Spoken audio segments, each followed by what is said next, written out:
Magandang hapon mga kachika. Ako si Mitz at samahan niyo ako ngayon sa aking kwento. Sa episode ngayon, birthday ng aking nakababatang kapatid na si Dar. Ang pang-apat sa aming magkakapatid. Hindi niya ata ine-expect ngayong araw na maghahanda. Dahil nung nakaraang araw ay nagkaroon na kami ng maliit na salo-salo nung birthday ni Koy Koy. Isinabay na rin doon yung handaan para sa kanya. Kaya baka akala niya hindi na maghahanda pa uli sa birthday niya. Ihagis pa ata ang cake sa iba. Ay nako, makulit talaga. Nagluto ako noon ng biko na paborito ng aking mga anak at apo. Medyo mahirap talaga lutuin ang biko pero okay lang, sulit naman. Nakakapagod lutuin ang kakanin lalo na pag malaking kawali. Kahit mahirap haluin, okay lang dahil paborito naman ito ng pamilya ko. Bumili ang aking anak at apo ng beef para mas tipid ang handaan at marami ang makakakain. Medyo malaki kasi ang gastos kapag bumili ng luto na pagkain para sa mga okasyon. At saka para sosyal naman.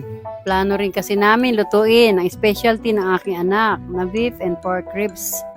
Bumili na rin ng barbecue sauce at iba pang mga sangkap. Pagkatapos nilang bilhin ang mga kailangan ko sa akin lulutuin, umuwi na rin sila agad.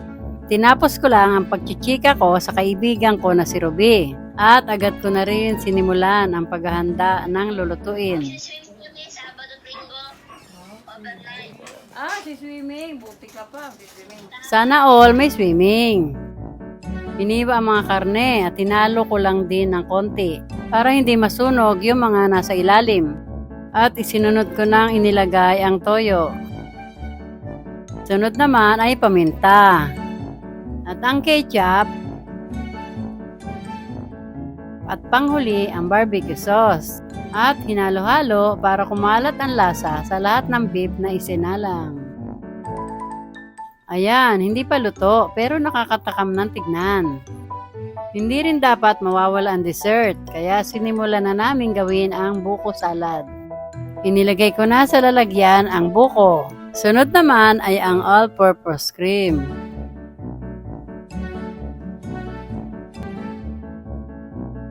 Hinalo at nilagyan ng keso at asukal. Konting intay na lang sa beef at ito ay maluluto na. Itsura pala mukhang masarap na.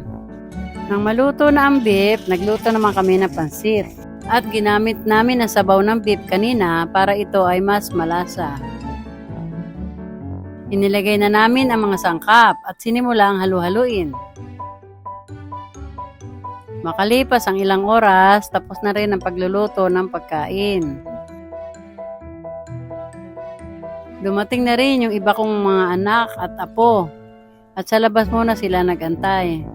Bumili naman ang isa kong apo na maganda ng ice cream para mas marami ang pagkain. Soft drinks din para naman sa panulak. Isa-isa nang pumasok sa loob ang aking mga apo at anak. Itong apo ko na si Florence, araw-araw daw niyang pinapanood yung last video ko. Naririndi na daw yung mama niya sa kakapanood niya ng paulit-ulit. Gusto rin niya daw masama sa susunod na video para makita niya ang sarili niya. Ayan na, kasama na rin siya sa wakas.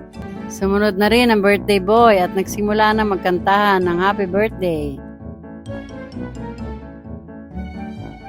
Ganyan na lang daw yung pagbublow niya ng candle dahil nauna na ang cake. Dahil nagblow na rin siya ng candle nakaraan kasabay si Koy Koy. At nang matapos na ang kantahan, kain na!